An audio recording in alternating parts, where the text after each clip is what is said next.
আমার নয়। ঠিক আছে স্যার, আমি সব ব্যবস্থা করতেছি। ছুটির পর আমরা সবাই আপনার সাথে দেখা করবো। আসি স্যার, আসসালামু আলাইকুম।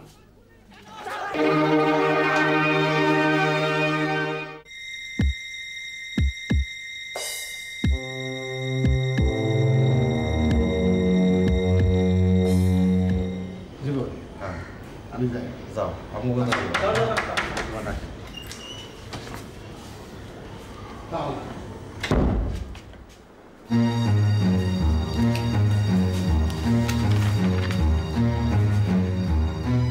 সই করো।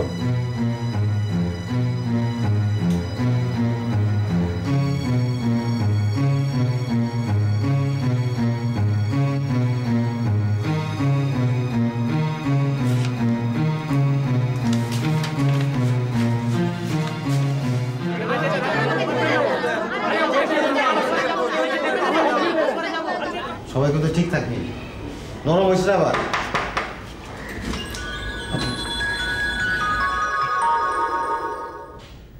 অত কি ভাবছেন? না, টাকাটা যখন আমারে দিবেন তখন তো একটু ভাবতে হইবই। টাকাটা কার কাছ থেকে নিমু, কেমনে নিমু, আর নিমুই বা কেন? আপনার কাজের রিপোর্ট ভালো, অনেক আগেই আপনার বেতন বাড়ানো উচিত ছিল। যাই হোক, আমি এ মাস থেকে আপনার বেতন বাড়িয়ে দিয়েছি। কিন্তু স্যার, আর হগলতে যে 3 মাসের বেতন বাকি, সেটার কি হইব? সেটা নিয়ে আপনি ভাবছেন কেন? সেটা কি আপনার সমস্যা?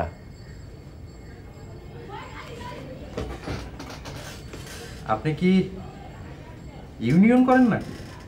না স্যার, তাই ভাবতে হয়, ভাবনা আহে।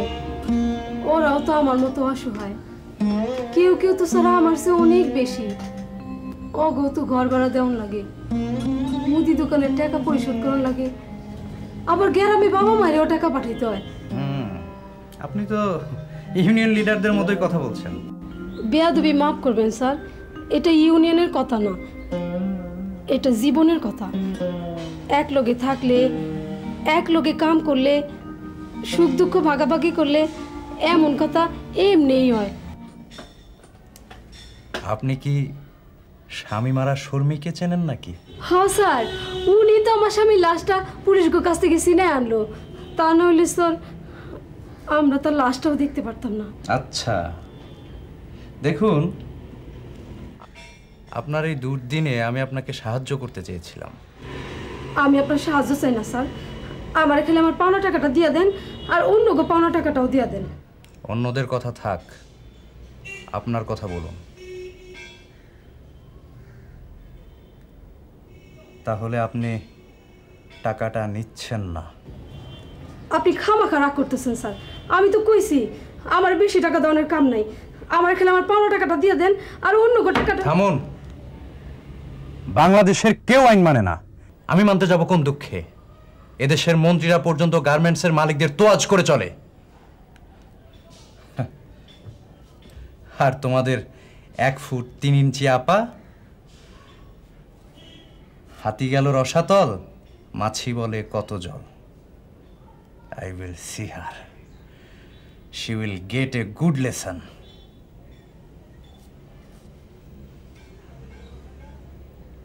তোমাদের আপা কি টাকাটা নিতে নিষেধ করেছে? তা না করবো কেন স্যার, আমাকে পাওনা টাকা আমরা নিব। হ্যাঁ, নিষেধ করবো কেন? তাহলে সে কি বলেছে? তাই আপাই কইছে, গরিব গো দুঃখ ছাড়া হারানোর কিছু নাই, ভাইঙা পড়লে চলবো না, মনোবল শক্ত করণ লাগবো, আর সব গরিব গো এক হন লাগবো। আচ্ছা দেখো, এই ধন দৌলত, হায়াত মৌত, এগুলো কি আমাদের হাতে? এসব তো আল্লাহর হাতে।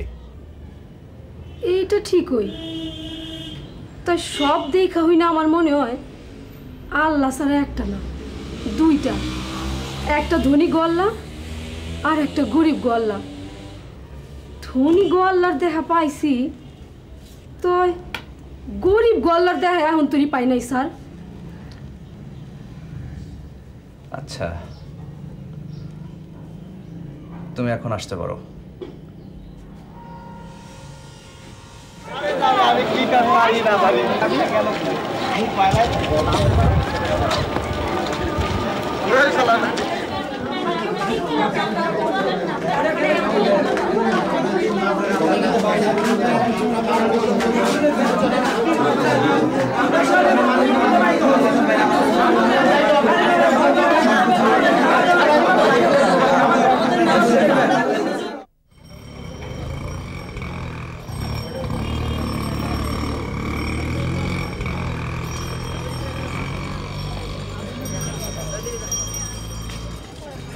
কি বিষয়? কি ব্যাপার, ভাড়া ওরা কিছু দিবা নাকি? অবশ্য তোমারও তো আমি জোরও করতে পারি না। ব্যাপারী সাহেব, আর কয়টা দিন সময় দেন। সময়? আমারও তো একটু সময় দিতে পারো। আজকাল একেবারে এইদিকে আসোই না, আমারে খালি পর মনে করো। সবসময় এরকম দূরে দূরে রাখো কেন? আসো, কাছে আইসা বসো। দেখেন ব্যাপারী সাহেব, ভাড়া পাইবেন, ভাড়া নিবেন, তার বাইরে এত দরদ আমার ভাল লাগে না। তোমার তেজ এখনো কমে নাই। ভালো ভালো, তাই তেজ কেমনে কমাইতে হয় সেইটা আমি জানি।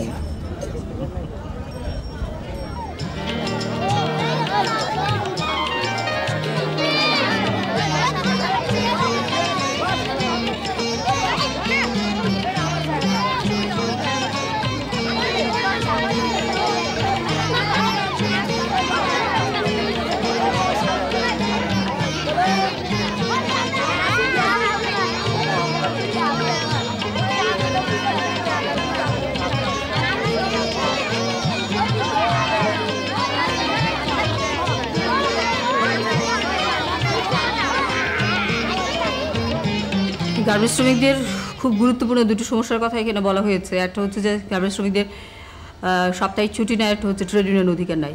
আমি খুবই স্পষ্ট করে এখানে বলা দরকার যে সারা বিশ্বব্যাপী শ্রমিক আন্দোলনের একটা গুরুত্বপূর্ণ দিক হলো শ্রমিকদের ট্রেড ইউনিয়ন অধিকার, এবং বাংলাদেশের সংবিধানেও খুবই স্পষ্ট করে বলা আছে যে শ্রমিকদের ট্রেড ইউনিয়ন করবার অধিকার থাকবে।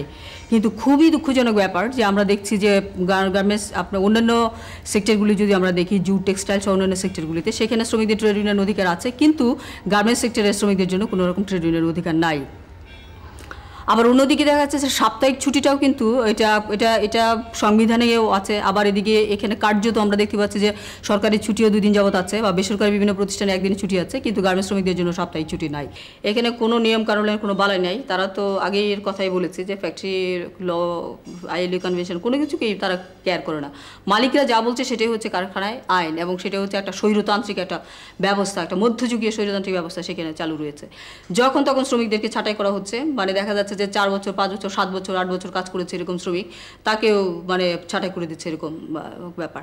আর বকেয়া বেতনের ব্যাপারটা এরকম হচ্ছে যে অনেক ফ্যাক্টরিগুলিতে দেখবেন যে এখানে 3-4 মাস যাবত তাদেরকে বেতন দিচ্ছে না, তারপরে ওভার টাইম দিচ্ছে না। ওভার টাইম যেখানে 100 ঘন্টা করা হয়, 100 ঘন্টা থেকে এরকম অনেক জায়গায় আছে 100 ঘন্টা থেকে দেখা যাচ্ছে 50 ঘন্টা কেটে দিচ্ছে।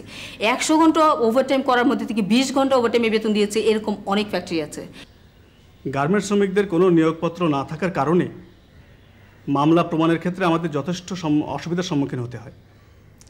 এছাড়াও রয়েছে মালিক পক্ষের অনৈতিক চাপ। বিগত 5 বছরে গার্মেন্টস শ্রমিকদের পক্ষে আমি 250টির মতো মামলা পরিচালনা করেছি, যার ভিতরে 70 থেকে 80টি মামলা নিষ্পত্তি হয়েছে, এবং সেটা অবশ্যই বেশিরভাগই শ্রমিকদের পক্ষে। তবে নির্যাতিত শ্রমিকদের যে সংখ্যা, সেই তুলনায় মামলার সংখ্যা খুবই কম। আমাদের দেশের প্রচলিত শ্রম আইন শ্রমিকদের স্বার্থ সংরক্ষণের জন্য যথেষ্ট নয়। তদুপরি যে শ্রম আইন আছে আমাদের দেশে, তা সরকার এবং প্রশাসনিক জটিলতার কারণে যথাযথভাবে প্রয়োগ হচ্ছে না।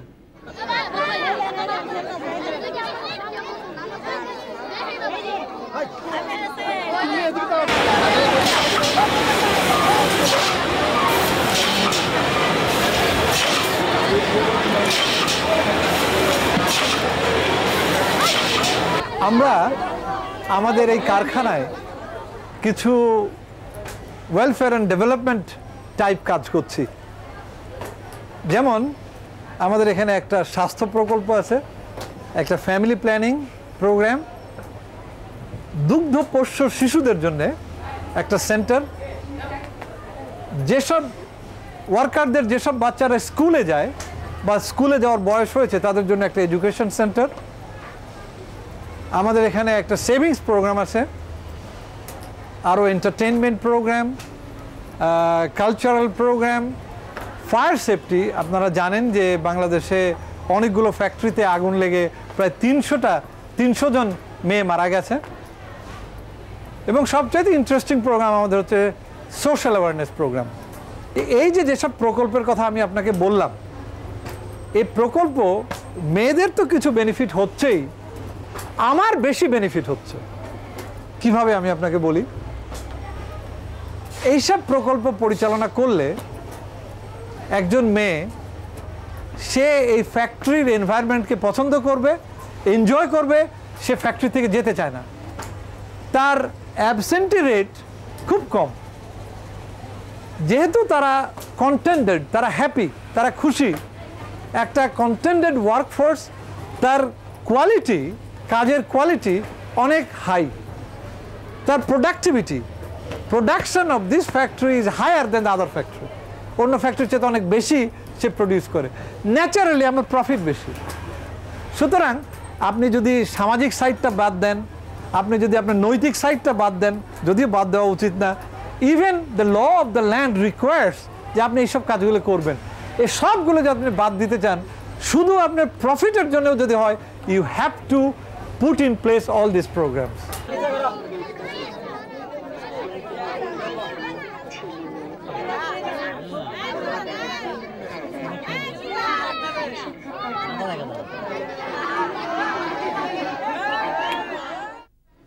ইপিজেড সাভারে রিংসাইন টেক্সটাইল লিমিটেড কারখানায় বিইপি জেডের নির্দেশে ৩রা মে পুলিশের গুলিতে 5 জন শ্রমিককে হত্যা করার ঘটনা আপনারা মালিক হিসেবে নয়, জীবন ধারণকারী একজন মানুষ হিসেবে দেখলে এর নিষ্ঠুর নির্মমতা বুঝতে না পারার কথা নয়। আপনাদের মতো তাদেরও জীবন ছিল, আপনাদের মতো তাদেরও ভালোবাসা ছিল, আশা ছিল, স্বপ্ন ছিল, স্ত্রী, পুত্র, কন্যা, মা, বাবা, ভাই বোন, বন্ধু বান্ধব সহ এই পৃথিবীতে একটু ভালোভাবে তালাবদ্ধ রেখে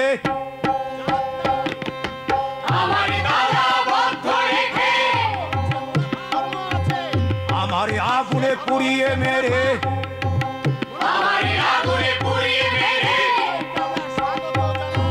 প্রশ্ন, শুধু প্রশ্ন, আমি চাই না, আমি চাই না, আমি চাই না, বদ্ধ দমবদ্ধ করে আমার আটক মানি না, তোমার আটক মানি না, মানি না, মানি না।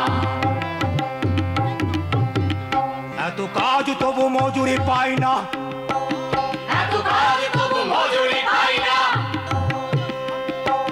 বাঁচার মতো মজুরি পাই না, মানি না, আমি মানি না, আমি মানি না, বদ্ধ দমবদ্ধ করে আমার আটক মানি না, তোমার আটক মানি না, মানি না, মানি না।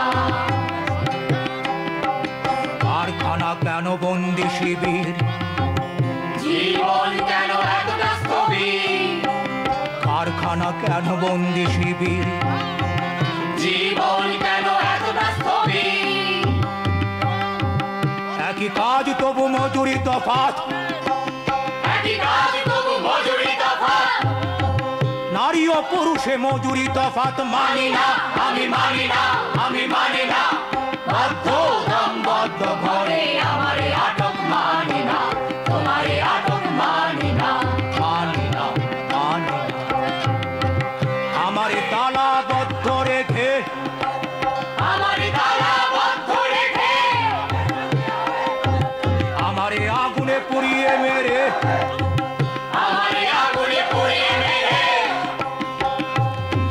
প্রশ্ন, শুধু প্রশ্ন, আমি চাই না, আমি চাই না, আমি চাই না, বদ্ধ দমবদ্ধ ঘরে আমার আটক মানি না, তোমার আটক মানি না, মানি না, মানি না, মানি না, মানি না।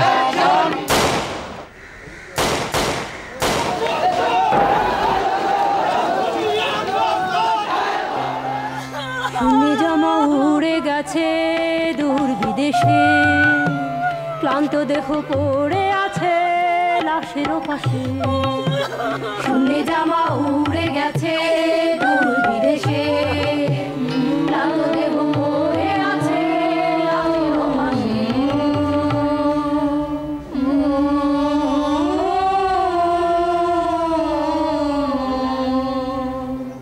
তাদের স্বপ্ন গভীর দুঃখ ও অনুপ্রেরণার ইতিহাস হয়ে বেঁচে রইল পৃথিবীর সকল সংগ্রামী মানুষের মধ্যে।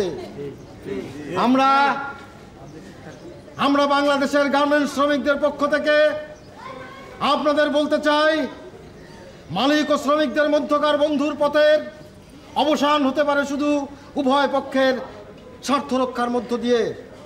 আমরা উভয় পক্ষ যদি শ্রদ্ধা, আন্তরিকতা ও ভালোবাসার দৃষ্টি নিয়ে মানবিক জীবনে মনোযোগ হয়, তাহলে মত ও পথের পার্থক্য থাকা সত্ত্বেও এই পৃথিবীতে পারস্পরিক সহাবস্থানের ভিত্তিতে সুন্দরভাবে বেঁচে থাকতে পারি। কি পারি না?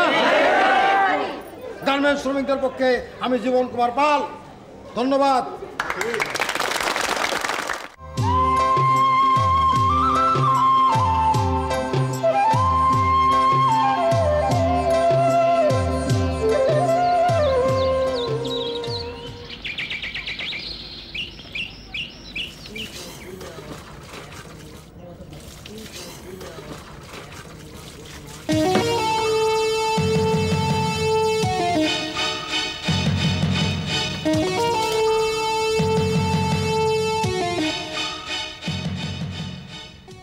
দেখো কিরম বেটাইমে আইসা বললাম, যাও গা, আমি তো আর তোমার পর না। আহা করো কি আমারে দেখে লজ্জা পাইলা নাকি? ভালো ভালো, লজ্জা নারীর ভূষণ। শোনো, কেন খামাখা বিরক্ত করেন? আপনার মনের বাসনা পূরণ হইবার না।